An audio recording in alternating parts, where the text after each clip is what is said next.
Yeah. Welcome, everybody. Podcast number 95. However, we only got a few on YouTube.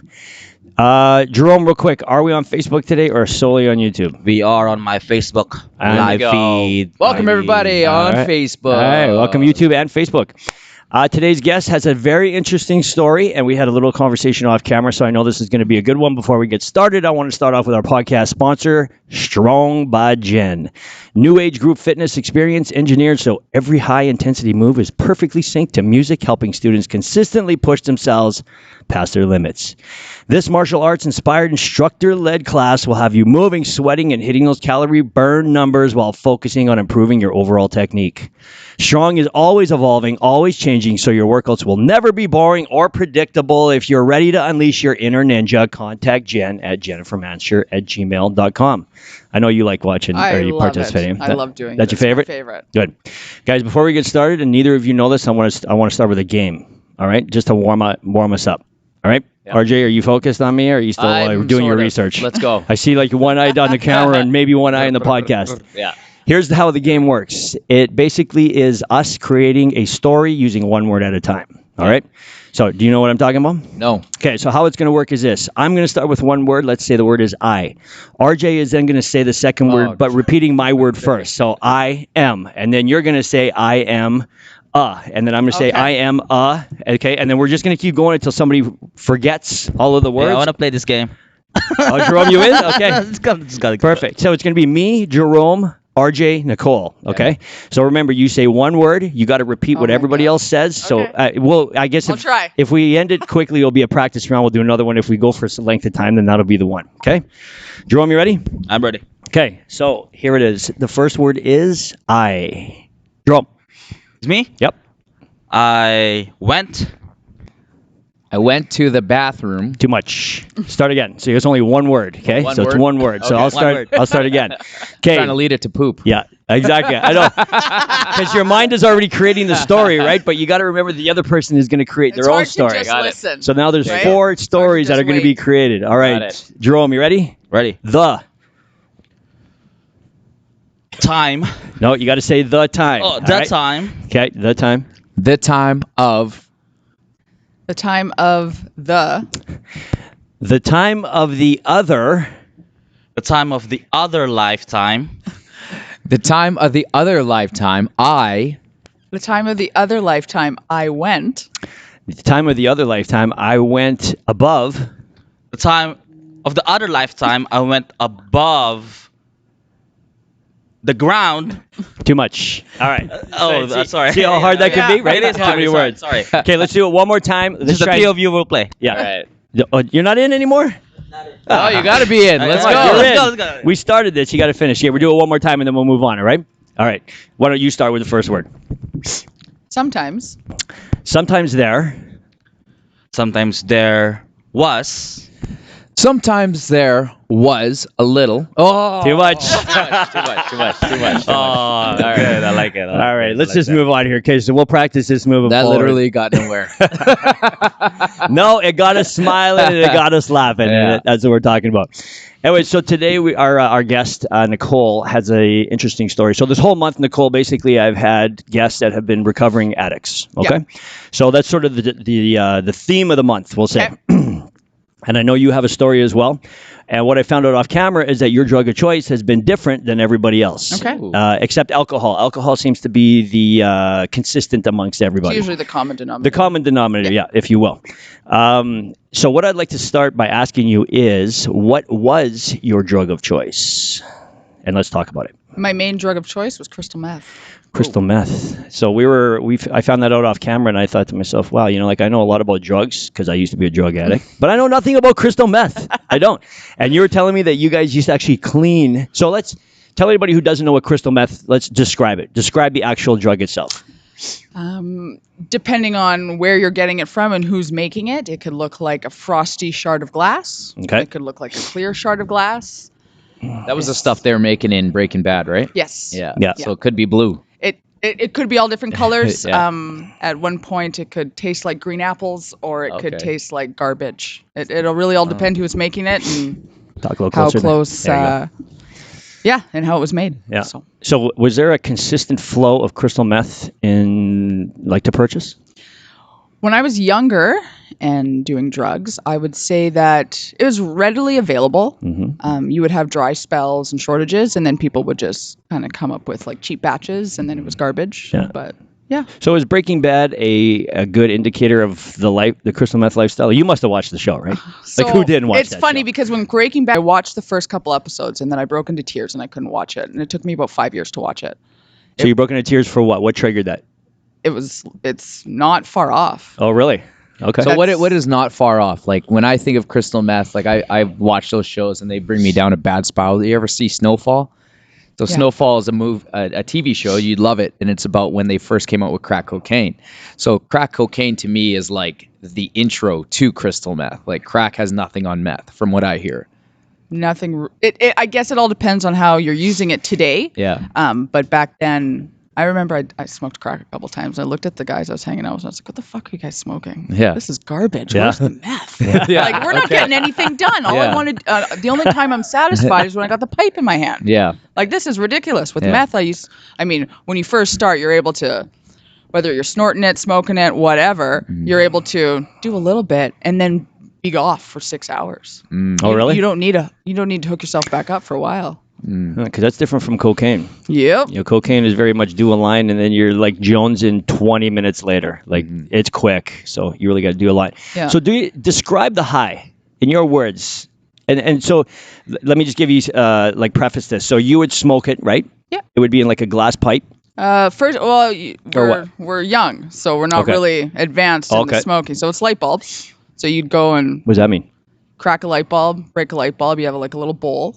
Really? You pour it in. You have to clean out the white stuff. Okay. Right? Pour it in, and then you smoke it. You have a pen shaft that you would use as your hooter, essentially, and.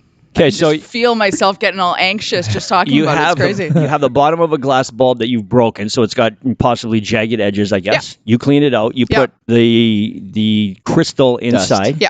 Okay, and it comes as a little diamond. Well, it comes in like shards, so you would break Shards. it up, so you have little bits, right? Okay. So you can conserve a little bit more. Okay, so you're holding this with your hand, and then what? Lighting it on fire. So what you're doing is you're usually leaving an edge that you would hold with your fingers. Oh, okay. It's all very it's Okay. a methodical process, Okay. essentially, and then you would light the bottom, and yeah, And then you'd have the pipe in your mouth, and the smoke would come up, and you suck Yeah. it through. pretty much, Oh, interesting. yeah, So complicated. How'd you do that on the fly? Like when you're in the bathrooms at the bars, you just snort it off a toilet seat. Like, how are you smoking meth at the clubs? Well, it's what usually. Well, I mean, you carry a purse. Most Yeah. girls carry a purse, so Yeah. you've got a container in there wrapped in toilet paper, your light bulb, or you grab a light bulb because back then it was all just regular light bulbs. Yeah. So Really, eh? yeah, it's funny because So was that a bar drug? Like people would smoke crystal meth and I then didn't go to really the go bar? to the bar. I didn't think so. I didn't. Yeah. I was a Yeah. basement Doesn't seem like a party. homie. That's what we did. We hung out in people's apartments or basements or vans. So what would you do? Like, okay, sorry, you're gonna tell another story, but I mean, That's okay, no. Yeah, because like so when we would do, I'd to throw parties. I used to party back in my late 20s. Yeah. And we'd have the cocaine users, right? We'd have the drinkers. We'd have the Molly takers. We've never had the crystal meth smokers, right? So I was very analytical of like watching people in their pockets, right? And they would all kind of go to their own corners and they would act completely different. Oh, like big there time. was 3 different Yeah. things. So I've never really been around somebody that's on crystal meth. When I think of crystal meth, I think of somebody that's always kind of fidgeting and they're very skinny and they look like they're super tired and sucked out kind So of thing. that's like Is that true? that's later on. Okay. That's after you've Okay. become a heavy user and you're no longer sleeping. You have no sleep patterns. You've lost your appetite completely. All that kind of stuff, right? Usually at the beginning, if I can remember, this was 16 years ago. So I mean, that I've been sober. So even more. So say almost 20 years ago when I was using and started, it was you're full of ideas. You're full of energy. You're full of. I mean, I used to do a lot of scrapbooking. I used to do a lot of tinkering. I would make stuff, whether it was shelving out of just pieces of wood in the garage, or I would do like This is while you're high. this Really? decoupage on. I would take my parents' dressers and stuff like that. They got so mad at me. I would take end tables and I would put magazine pictures together and create stories and vision boards and stuff like that. And then I would laminate it on there with varnish. And, you just were super, I don't know, creative. Creative opens up your mind. It opened me up to being confident. Yeah. It opened me up to being able to finish high school. Mm-hmm. It opened me up to a whole different world of who I was. Yeah. So this could be a completely controversial thing that you just said, because at the end of the day, you're saying that this helped you in a positive way. Yeah. Yeah. Not going to lie. Yeah. So where was it, that line? Like, people always think I need that little bit, I need that little bit of coffee. The next thing you know, half a cup turns into a full cup, which turns into 2 cups. And next thing you know, all you're drinking is coffee. Yeah. Right. And that would be the modern day drug addiction, because they actually classify coffee as a drug. And people don't realize that, drinking 4 or 5 cups of coffee just to get through the day is not right. Mm-hmm. Like, that's an addiction at this point. If I look at my life today, I can barely go through a day or I could not get through a day with a full cup of coffee. Like, my body can't handle it. Mm-hmm. Like, I just go into anxiety mode. I'm just like shaking and I'm sweating and I'm overwhelmed. I've got like sweat running down my face. Like, I just physically and emotionally can't handle it anymore because I've been sober for so long. When I got sober off drugs and alcohol, I got sober off everything. So that caffeine and all that kind of stuff. So I spent many years not putting it in my body. So the only time I really do have maybe half a cup of coffee, I'll mix with a decaf. It's like 3/4 decaf, 1/4 coffee. So I do, yeah. Right? And just to taste the coffee. Just to get that extra jolt. Yeah. I mean, coronavirus has kind of thrown everybody a whim. So if I'm working 14, 15-hour days at the salon, I may want that extra just to get me through that last third wind. But it's very rare. Like, I can high function on 4 hours of sleep without any kind of substance now. So off camera, we asked you what does the feeling of crystal meth feel like, and you said it's cocaine and caffeine times 1,000. I'd say so. So you enjoyed that last 6 hours. Like, it all depends on the person, but I mean, I remember when I first used it. I remember it vividly. I'd be in school, and you do a little bump in the morning, and you were good till after school. Right? Yeah. So now that your body, so you used to run on that feeling, obviously, and now you hate that feeling. Coffee gives you that, it almost puts you into an anxiety And I'm not mode. going to lie, like right now, I have that feeling. The anxiety feeling? Yeah. Well, that's probably. And it's not because I'm here and doing this. Okay. It's just something that's a part of me. So this kicked in. Is this something that you've been dealing with for the last 20 sober years? I've dealt with this since I was a child. Anxiety. Yeah. It's another big thing that I feel like a lot of people are suffering from. So what is anxiety? What is anxiety to you? Yeah. I know what the term is, but what is anxiety to me is a sense of constant fear of not being good enough. The constant psychoanalysis of every action, every reaction, every thought, everything, and not being good enough. So overthinking? Everything. Yeah. Yeah. So the physical feeling itself is what? Like you've had a couple cups of coffee. Like you're vibrating and you can't come down? Churning in the stomach. I'd say so. Is that what you mean? Yeah. Yeah, absolutely. My cousin actually just posted that she had through the worst bout of anxiety, severe. She was on the podcast, and she's on a fat to fit journey, doing really, really well. She's killing it, and she's very positive on social media, and a lot of people are following her journey. But she's very open about her stuff as well, and she posted the other day that she had a extreme anxiety attack, and for the first time went in for medication. So I didn't post what kind of medication, even though I'm curious to know, but what kind of medication do you think solves anxiety? Well, if I'm honest, I was diagnosed with ADHD at 18. Okay. With high functioning anxiety and depression. So essentially, they put me on, again, this was like at the middle part of my addiction. So not only am I using street drugs and alcohol and pills and anything to get my hands on, now I'm getting prescription pills. Mm-hmm. So it's been so long though, because when I got sober, I decided to go off all my medication as well. 6 years later. So you would use Zoloft, you could use... that would be Xanax type of drugs? Is it the relaxer type drug? Yeah, so Xanax is something for somebody that's got like severe panic attacks, because I believe that works in like minutes, if I'm not mistaken. I never took anything like that. I'm trying to remember what I... Wellbutrin's another one. I can't remember what I was on now. Okay, so can we solve this? So first of all, anxiety. What is your solution to helping cope with your anxiety? Well, I'm lucky to have, and this isn't a plug at all. This is just my story and a part of my journey. Is I was lucky to have the tools from AA to help walk me through how to break myself down and have tools accessible. So what do I do when I go into a mood of anxiety? I think about what am I grateful for, right?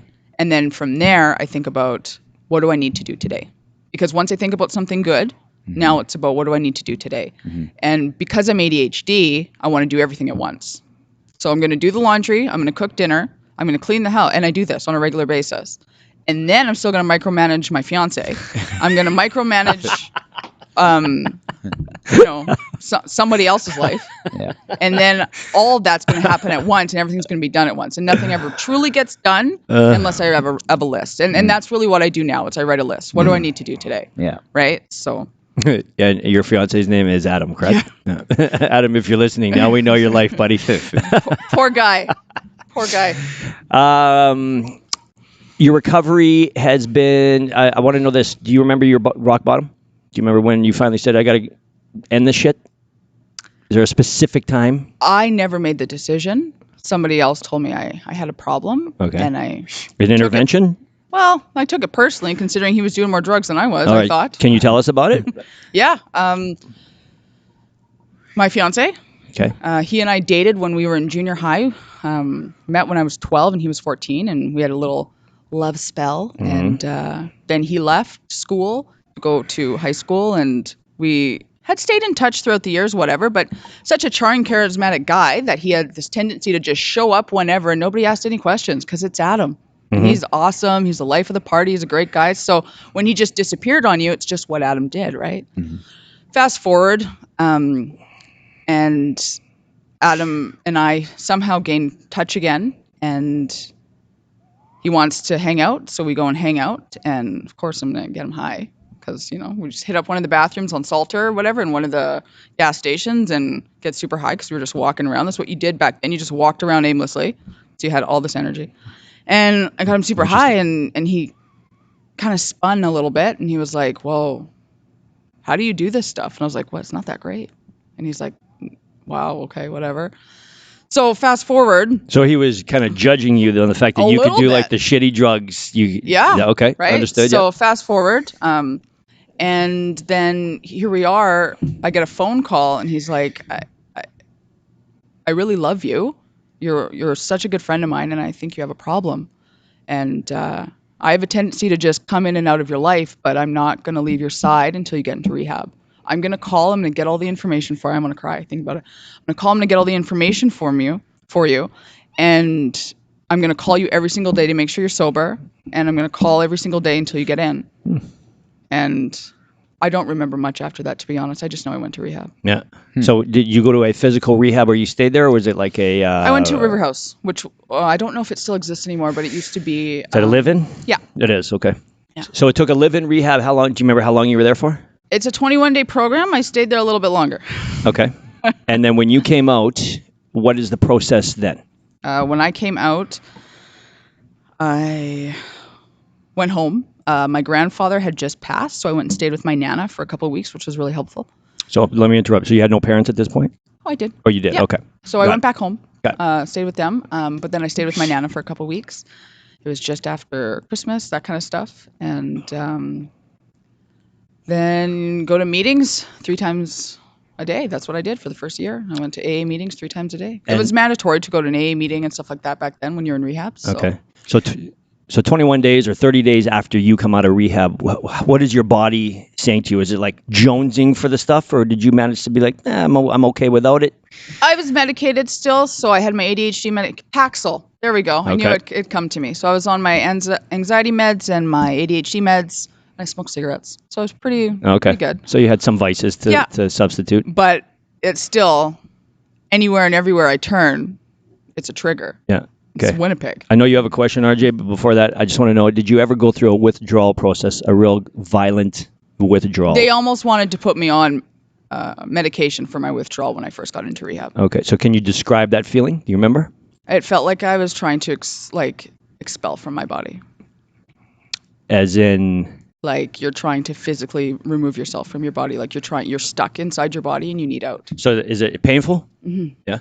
Like I can tell you, just to give you an example, like I know when you're coming off pills, for example, it's like your skin is crawling. Your skin just hurts being skin. Mm-hmm. You know what I mean? Like if you were to rub the hair on your arm, it's intolerable. You know, Everything. you can't sleep. Your joints hurt. Yeah. You want to shit your pants. Like it's the worst feeling in the world. I screamed a lot at night. Really, eh? Yeah. That's crazy. Yeah, I don't think people understand how hard it is. That's probably the reason why you never want to get on drugs, is that you never have to get off the drugs. You know, or if you get on a drug, make sure you have an endless supply for the rest of your life, because the last thing you want to do is go through a withdrawal. And I think alcohol probably is the worst, though. So what do you think was worse, the alcohol or the crystal meth coming off of? Alcohol is brutal. Waking up with a hangover sucks. You do feel like you want to die most days, like if you have a pretty heavy hangover. Meth was a real hard one for me because the physical aspect was far more noticeable. Like your physical appearance, you mean? Or what? When I graduated high school, I was 115 pounds. Ooh, wow. And So- I'm not 115 pounds right now, that's for sure. Right? When I got into rehab, I had built up a tolerance. So a couple years later, I had gone into rehab, but I had built up a tolerance. I could eat a little bit more on it. I could kind of fall asleep. I wouldn't stay up for 3-4 days at a time anymore. It took a larger amounts to get me high, so I was eating. So I had gained a little bit of weight, but I was about 130 pounds by the time I went into rehab. That is not what I weigh now. Right? So it's very different. Right. So when you were in it, you really didn't even know that you had a problem with it. Not at all. I think that a lot of us go through our days thinking that, hey, a couple drinks before I go to bed, or 10 cups of coffee a day, it's all good, right? Or even worse, some people could be doing just cocaine to get through the day, or smoke a little crystal, or rip a little whatever, this and that, little marijuana, right? I know guys that can't be 5 minutes away from their vape pens and being super baked all day. So at what point in time, like, how do you know that you have a problem? It's very rare that in my experience, that one would say I have a problem right off the hop. It usually comes from somebody you love, somebody you know, that expresses their concern. Mm-hmm. Your energy has changed, your actions have changed. Potentially you've drained the bank account, you've sold shit. Yeah. My poor parents, the shit that I put them through is unreal. How about like functioning alcoholics? And that's the tough part, because for a long time I was functioning. Mm-hmm. You know what I mean? And then I know people that are still functioning 30 years later. Do you think that they're functioning at a acceptable level, though, or do you think they're functioning just to survive? They're not happy, right? But it's hard, because I learned that I can't just go up to you and say, you have a fucking drug problem. Yeah. You're an alcoholic. You know what I mean? Like, sometimes people need to hear that. right? But if I don't know you, and if I don't actually sit and talk to you and hear where you're coming from, I can't, in good conscience, make that assumption from you, right? Now, if I get to know you and I see there's a big difference between who you are on and off, then, and I'm a friend and I care about you, then I'll make some kind of like approach. You know what I mean? But I try not to plague somebody as something that they're not willing to admit themselves yet. I think we deal with this every single day as coaches. Like, I know for a fact, I speak to at least 50 people that are struggling with their weight. And food is an addiction as well. And people flip-flop back and forth. And I've never seen so much people being so hard on themselves. Like this girl made a post, and she's following every step. She probably fell off. She felt like, she was posting, I fell off. It's no different than somebody 100%. having a drug addiction. And she's like, I only lost 4 pounds, and, I feel terrible about myself, and and just the amount of like constant, you know what I mean? Positive affirmations that were happening. And the key, like, for any of this, like, if anybody falls off at any point in time, me personally as a coach, I believe you can get back on it. And so, like, for people that are struggling through alcohol addiction or meth addiction or cocaine addiction, whatever it might be, I think that you have an opportunity to go through it. And I think, like what you said, Rick, is that you never know you're performing at an optimal level. And so you have to give it a try. Like, can you go a day or a couple days without a drink? Can you do a morning without a cup of coffee? Like, then you got to ask yourself too, why are you choosing to do that? Yeah. Is it because I've kind of just been enjoying myself too much, it should take a break? Yeah. Or are you having those drinks on a constant or eating that food or whatever, taking those drugs because you're filling a void. Coping, yeah. Right? Because I mean, sometimes it's a lot more serious than just, having a good time. Yeah. Right? What's the reason why we're obsessed with having such a great time? Totally. Why? I love going out with my friends now because I'm sober and I have such a great time. Mm-hmm. I laugh at my own jokes and I laugh at other people's jokes and I can pay attention to what's going on. Be aware. And if I don't like something, I just walk away. Yeah. I'm not that person starting the fights and pulling your hair and kicking you in the face or crying in the far corner because someone isn't paying attention to me. God help them, right? Yeah. So I'm just happier, genuinely. Look at the transformation of Nicole, hey? Who you used to be to who you are now. Well, sometimes my friends, especially the ones that I've met over the last 10 years, they're like, oh my God, I wonder what you'd be like if you had a couple drinks. I'm like, you do not want to see that person. Exactly. Just ask so-and-so and so-and-so. Trust me. Yeah. It's fun to relive the days, and then as we talk about it, Rick's face lights up as he talks about I'll the always line, light up. and your face was do the thing, and you give me the look. It's just like when people talk about food. Oh, I had a big fat juicy burger. Yeah. You know what I mean? Like it's and that's the something dopamine. changes. That's the dopamine. That's the endorphins that comes kicking in. That's what we're addicted to, is that feeling. So whatever the vehicle is to get us there, that's what we're looking for. Yeah. I lost my train of thought. Can we talk? Speaking of, was Britney Spears an addict at some point in time? I know she had like a crazy meltdown, but I don't think she was. Yeah, remember when she shaved her head or some shit like that? Do you remember that? Yes. Yeah. What is going on right now with her? I see something about she's kidnapped or. So what? I haven't followed Britney Spears much over the years, but most recently, just because everything came to light, so I was like, I should probably educate myself a little bit before I have an opinion. Okay. And then I realized she's under a conservatorship.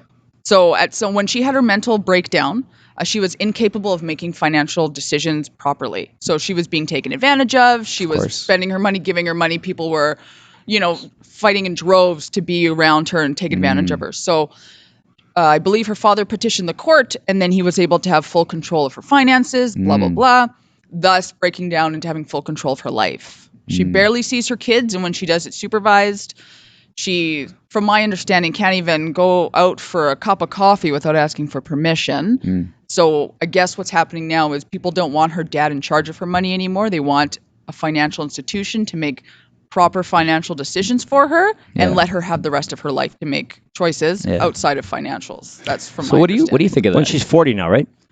I think so. Something like that? Yeah. I think mental health is huge. I think it's a very broad category, and I think that if somebody can't make proper financial decisions, somebody should make them for them. For sure. But I truly believe that if she makes good money, she should have a nice, healthy allowance. Yeah. And as she makes more money, that allowance gets bigger. And then whatever else outside of that is their control. She has this kind of mad money that she can just do whatever with. And she's going to be taken care of. Totally. I think my opinion is the father stepped in at the right time and did the fatherly thing by taking care of her. I mean, it was a very public thing, her meltdown. The whole world saw it, and she wasn't hiding it. She just went out and did it, knowing full well that everybody's watching.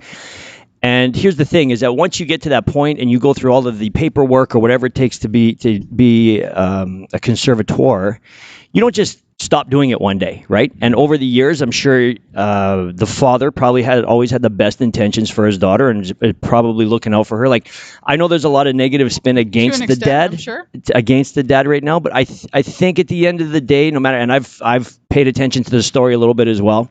And I know everybody's kind of on like, screw the father, he's going too far. You can't tell her what to do anymore. Yeah. And I agree. Like, she's a superstar. I mean, she's awesome, and she should control her own money. But at the same time, I feel like maybe it was just one of those things where how do you relinquish, and when is the right time? Like, you don't want to give up that power too early, because then what if she loses everything that she has? Well, that's why I said give it to a financial institution that's got her best interests at heart and have no emotional attachment to her. Is gain from this, from my understanding, is quite lucrative, and.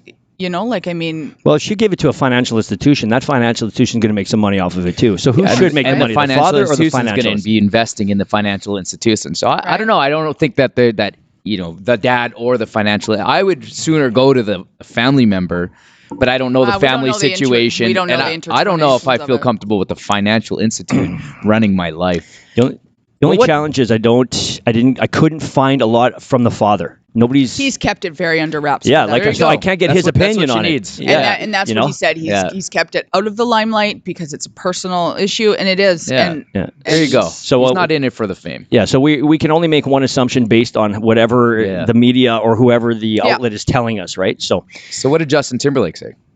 So the other day, Justin Timberlake sent out an apology to Britney Spears and Janet Jackson. Did you hear about this? Yeah. And Janet Jackson. Jackson. Okay. So from what I understood, and I'll give you the cliff notes, basically back in the day when they were doing a lot of work together, Justin Timberlake basically did a preemptive apology about his actions to how he was with them, I guess when they were in the same area, when they were together working. Basically, he came across and said that I was very misogynistic and I was very, basically just apologized for being too much of a man at the time or whatever it was. So the only thing that bothered me about it is like, why are you saying this now? There was nothing thrown against you. What is the point of the preemptive strike? Through the documentary that came out, because he and Britney dated. Right. He was not a very nice man when they broke up. Okay. He was very rude, crude, and how I remember boys being when I was younger and you'd break up with them, or you broke up or whatever. And he said and did a lot of things to hurt her career. He said and did a lot of things to be very, like you said, misogynistic and just a dick, right? And so was there proof of this? Because I couldn't really find out what he was trying to do. I found some articles online, and just because it's so long ago, right? Yeah, so exactly. I found some articles, and I believe she was supposed to be in a music video of his, and he was pissed off at her or something like that, or they had just broken up, so he had got a lookalike. Oh, yeah, okay. Stuff like that. And I mean, in that industry, and having and being so young, like, I mean, just stuff like that can really screw with somebody's head, right? Yeah. Then there's the nip slip that happened at Super Bowl, and he took her shirt or part of her to reveal her breast. Yeah. And supposedly that wasn't scripted.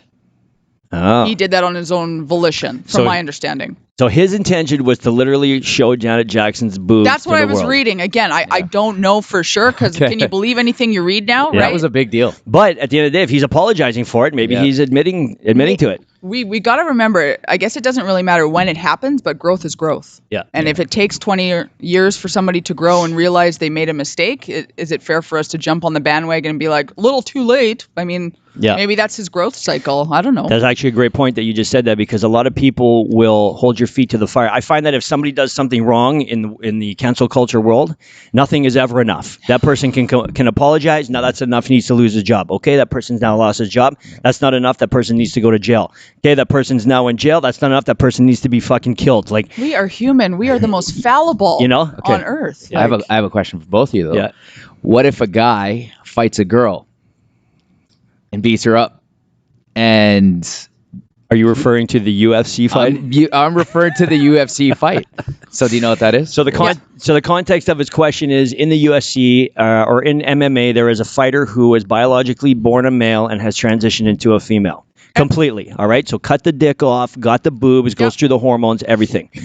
Has fought two girls. I don't know if they fought in the UFC, but fought in an MMA in a cage. And this guy has, on both occasions, not only beat them really bad within the first 2.5 minutes, but also cracked their skulls both times.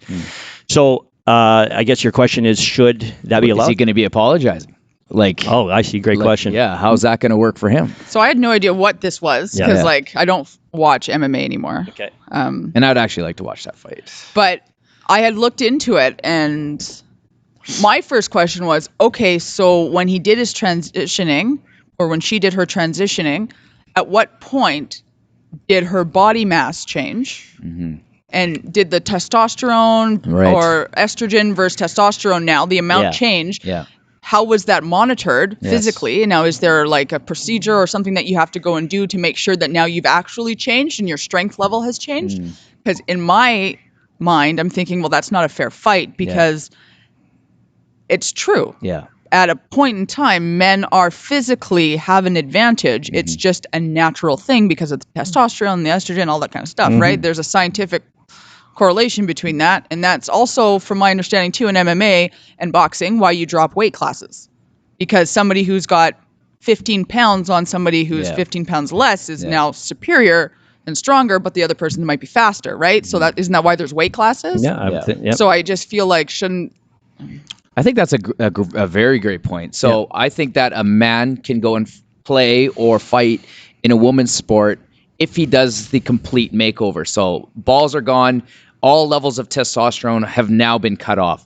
I think that they test their hormones. So what is that average female estrogen to testosterone level? Once you hit that point, boom. What is the average muscle mass? Because you can take a man and he can put easily, like I've the most I've ever seen a woman is 40% muscle. And I'm talking jacked lean. I've seen men at 50%. Now 10% muscle, 10% of your body weight. Think about that. That's a lot of muscle. So if you went and got the surgery done, and you kept training, because you can, still work around that, right? Yeah. And they kept that muscle, and then he jumped in a ring, and he'll continue to keep that muscle. Then, I think that there should be a muscle level, hormone level. Gauge that. Let me read something for you guys. So this is one of the opponents that he fought and cracked her skull. All right. So this is what she says. Yeah. I have struggled with many women, and I have never felt the strength I felt in a fight that night. I can't answer whether it's because she was born a man or not, because I'm not a doctor. I can only say that I have never felt so dominated in my life, and that I am an abnormally strong woman in my own right.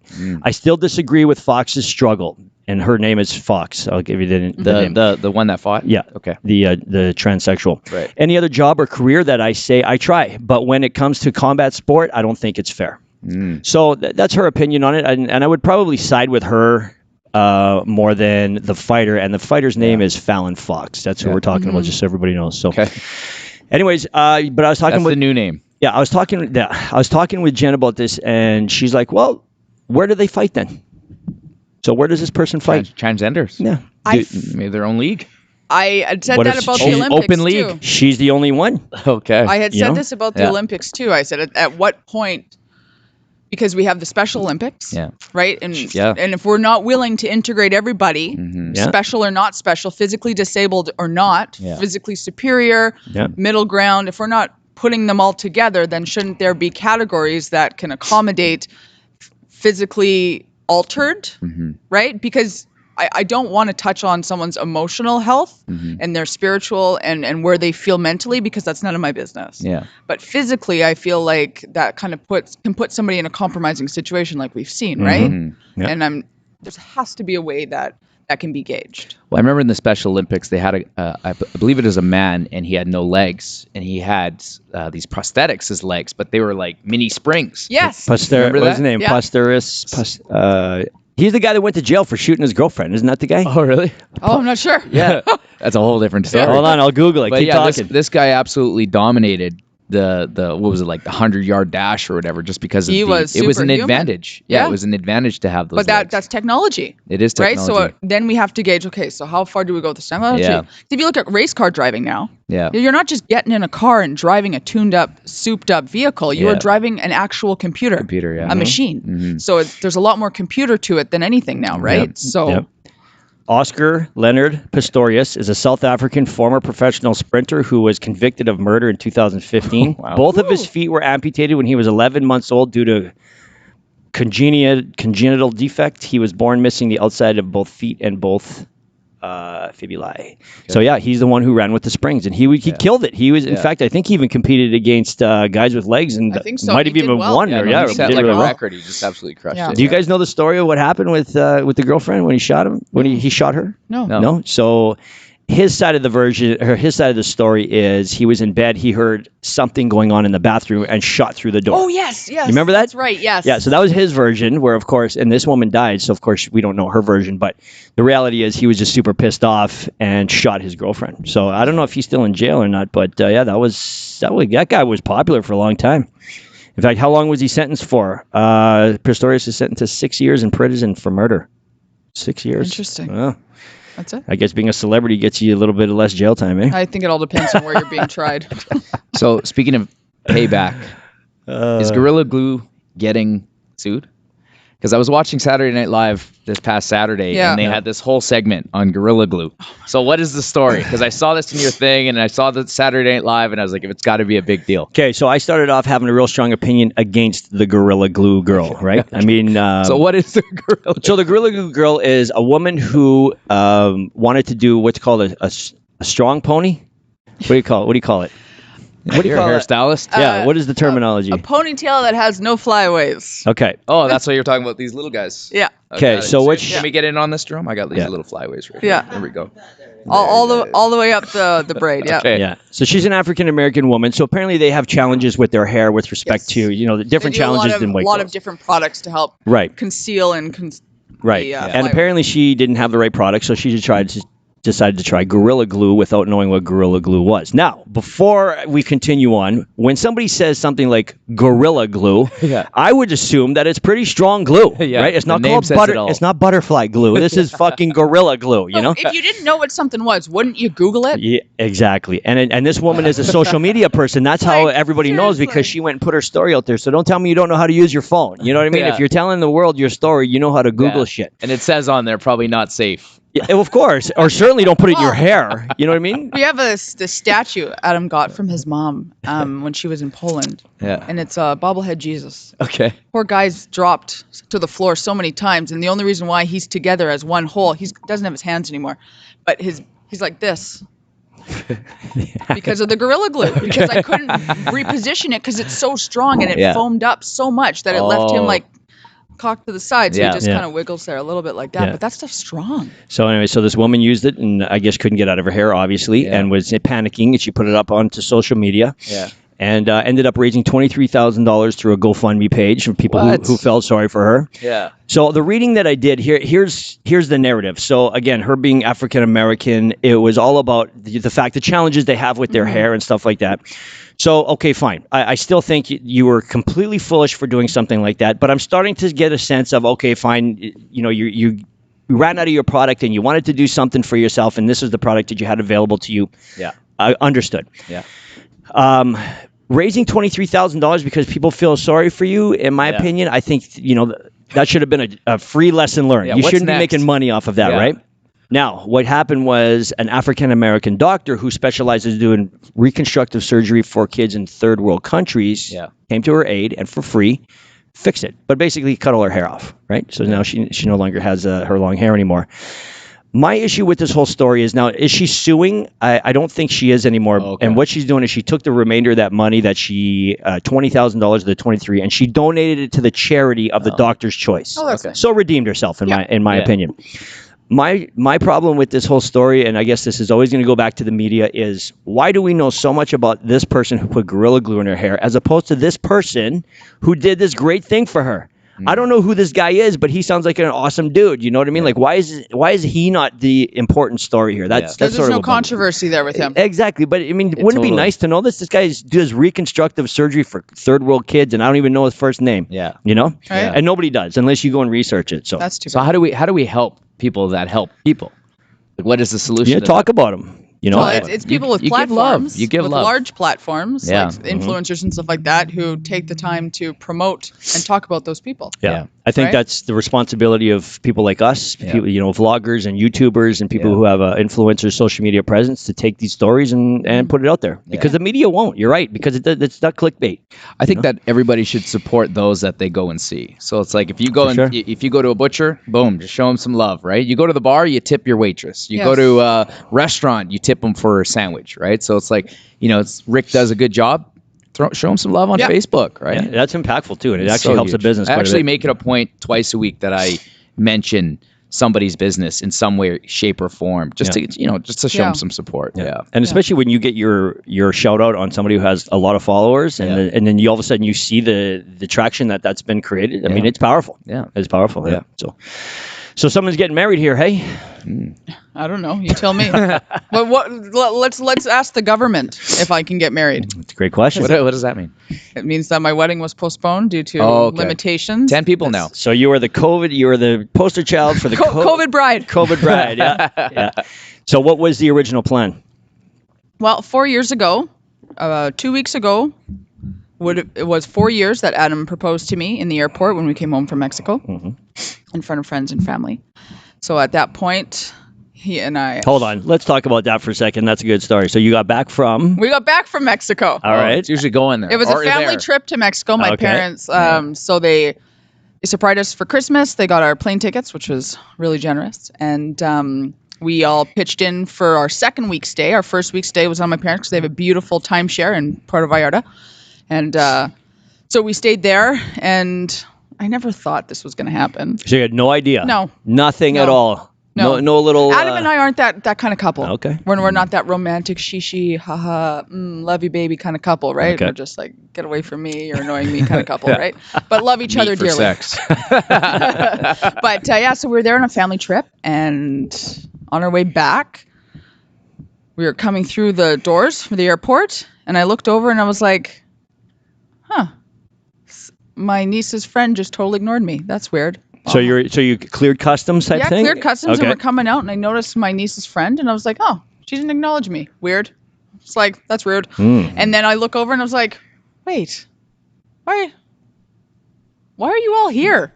We just came back from vacation. What's the big deal? So they were congregating in one area? In an area. I see. And I was like, what the hell's going on? And then I turned around and Adam was on one knee. It was really sweet. So he planned obviously everything. He did, and he hates attention. Okay. He would rather be in the bush alone reading a book. Yeah. Just eating macaroni on the campfire. So this is 4 years ago. You obviously said yes. Yeah, said yes. Okay. And then a year after, Adam said, well, what do you want to do? Do you want to get married first or buy a house? And I had been obsessed with buying a house. So he was like, he knew what I was going to say. So he was kind of off the hook, right? And I was like, yeah, let's get married. He's like, what? The and I was like, twists. No, we're getting married. He goes, well, I thought you wanted a house. Like, we can't do both. And I was like, we'll never get married if we buy a house first. Yeah. I should have bought the house. Yeah. 4 years later, you got neither one? Because here we are. So I plan a wedding. So he wanted to be engaged for 7 years, for as long as we'd been together. Yeah. He thought that was romantic. Yeah. So I had said, no, I'll compromise 3 years. Because that's a good amount to save money, still be able to live our lives, enjoy life, be responsible, and really plan it. And it's all done for the year leading up to it, and I got nothing to worry about. Yeah. So I've literally been planning my wedding now for 4 years. So the plan was what? September 5th of 2020, we were going to get married.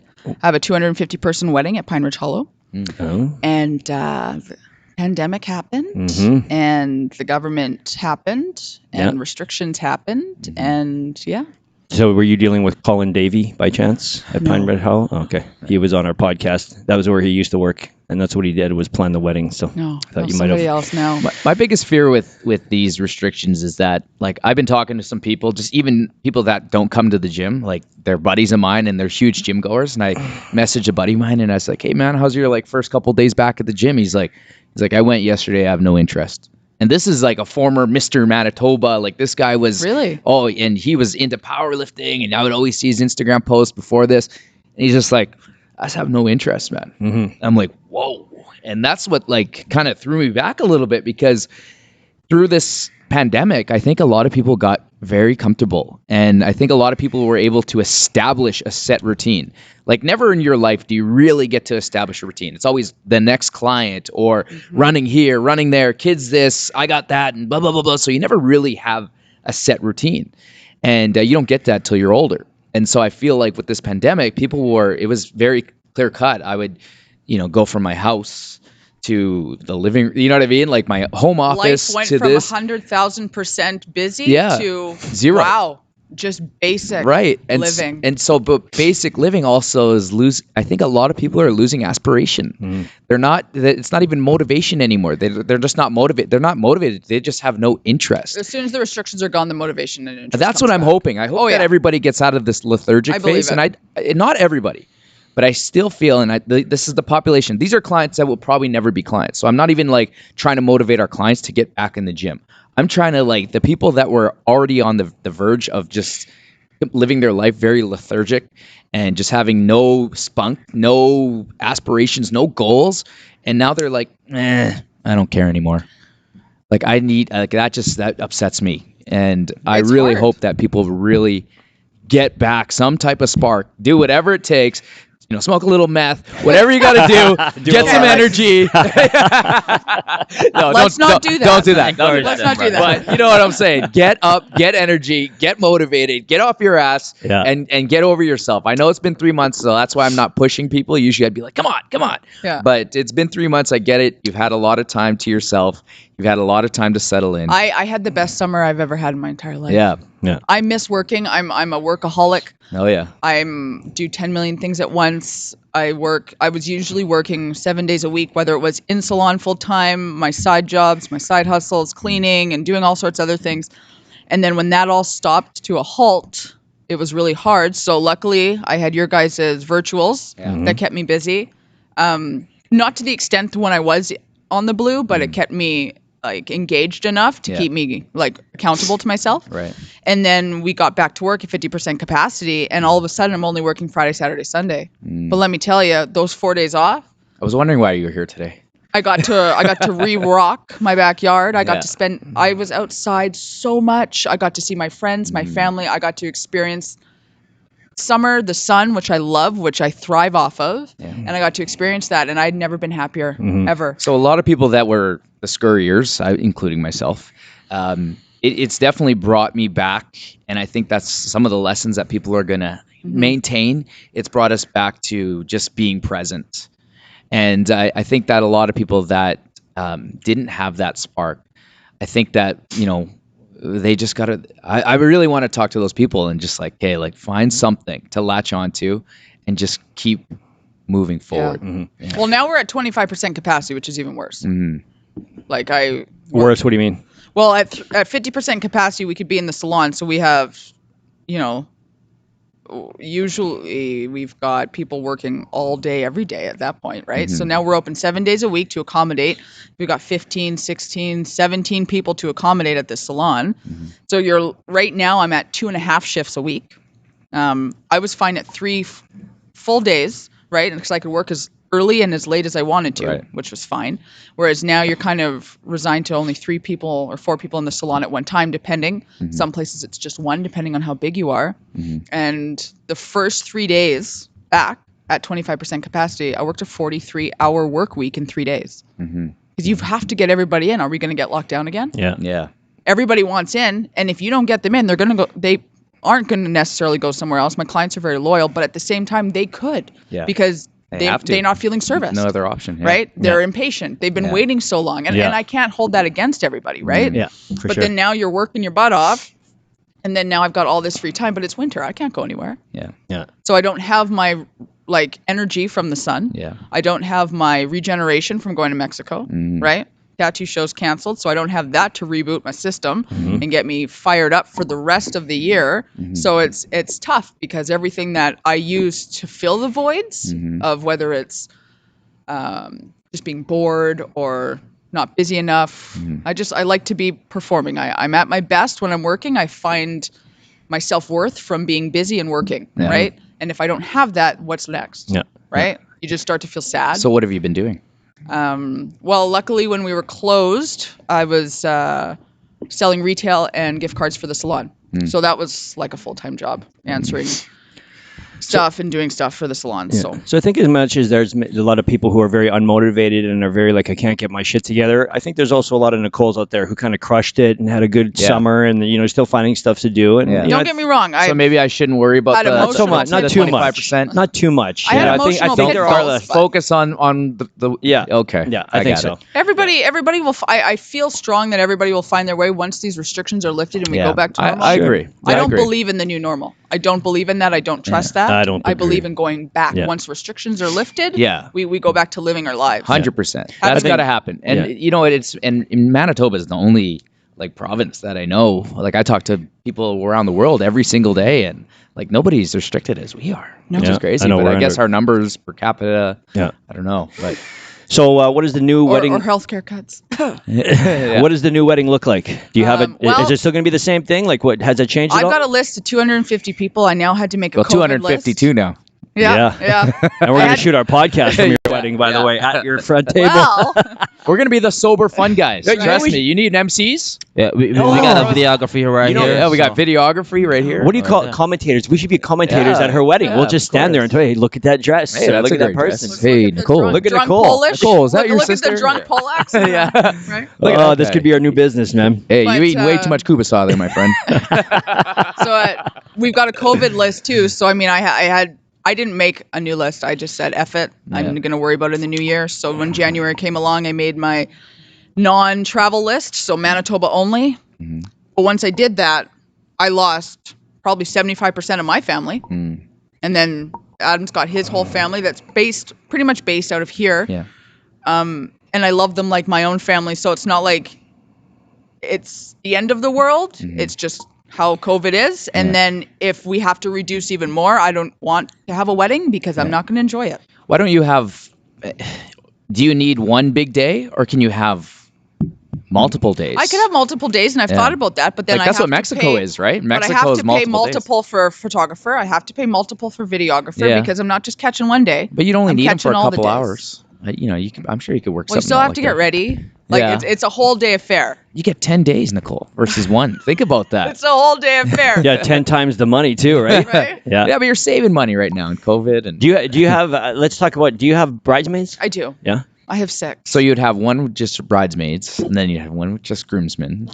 And then I you'd have have 6 one just by bridesmaids, yourself. Just the 6 family. Then have one with groomsmen. just the dogs. Yeah. Then have one. Right. I mean, that'd be Exactly. cool. You gonna have It's dogs just in your so wedding? stressful. Oh yeah. Yeah. Yeah. If I got married again, if Jen and I ever got married again, it would just be dogs. Somewhere in Mexico, a couple of friends, I don't know, whatever. Just but the we strays. yeah, Yeah. and all their puppies. You know what I mean? Dress them up. Yeah. Yeah. All right, listen. We're gonna wrap it up because we are over top. But I think before we leave, RJ, I'm gonna ask you this: why don't we shoot some advice to her since this is your first marriage, right? Yes. Yeah. Okay. So him and I have been married for about 5 minutes, so we know everything, right? Of course. And maybe That's our. or that's- maybe we that's should our niche. let's give Adam some advice, right? Let's Adam? give her fiance. I think that it comes down to understanding and not being reactive, because you're around each other quite a bit and you're the only people that you see, and so you feel super comfortable saying whatever and whenever and what's on your mind. And so there's a lot of times, Neri will give me a look or give me a grunt or, say something, and my immediate reaction is right. And so I've learned over the past year, especially with us spending so much time together, that you know what, maybe she just needs 2 minutes, and maybe I'm I a don't. reactor. Yeah. And I'm a last worder. Yeah, and so Oh. and that's the other thing. Yeah. Is like He's not. I He's- stopped he's- doing the last word. It's like, all right, stops. we just don't agree. There's Yeah. a lot now. I'm just like, we just don't agree. So I'm not going to keep it going Yeah. because I know where this is going to go, and I don't want to do that. So she has her opinion. I have mine, and I don't want to be winning this conversation. There's no winning to be had. We're in this for the long term, so I don't think that you have to be right or wrong. I think in the end, like you just gotta understand that they have that level of trust with you, and whatever they're saying, it could be them complaining about something. I don't need to fix her problem. She could be, she could say 2 words. She could be working. Like she works from home now, and I'll come out of my office and I just crushed it, and I'll say something to her, and then she just won't really acknowledge it, and I'm like, Yeah. He rips off his shirt and gives her a bottle of oil, Then and she I get doesn't naked respond. and I say, what? What? What? Focus. busy. Focus. Yeah, I'm working. That would be my advice: is that understand the level of comfortability that's going to happen through you guys being together full time, and you don't have to be reactive. Reactive doesn't mean it could be anger. It could be trying to problem solve. It could be whatever it is. I think that's just what it comes down to. Just Good Chill advice. out, chill Good advice. out, Maybe I yeah. should take some of it actually. Well, we've been together for 10 years. We've Yeah. been living together for 10 years. We've been together and known each other for over 20, right? So, I think marriage brings in a different level of commitment, and I think that it's kind of like the Well, it's sort of the law now. solidifier, Yeah. Now right? it's the law. there's something in your mind I'm too sure. that you're like, you Yeah. know what, this is like, if this is my forever. Yeah. And so I think what's going to happen is you're going to start to lay down some new ground rules. I think that you're going to be like, well, if I'm going to be in this relationship, Well, isn't it gets to true those though points. when a couple gets married, the woman gets married and hopes he'll change, and the man gets married and hopes she stays the same? Isn't that how it usually is? Yeah, I think so.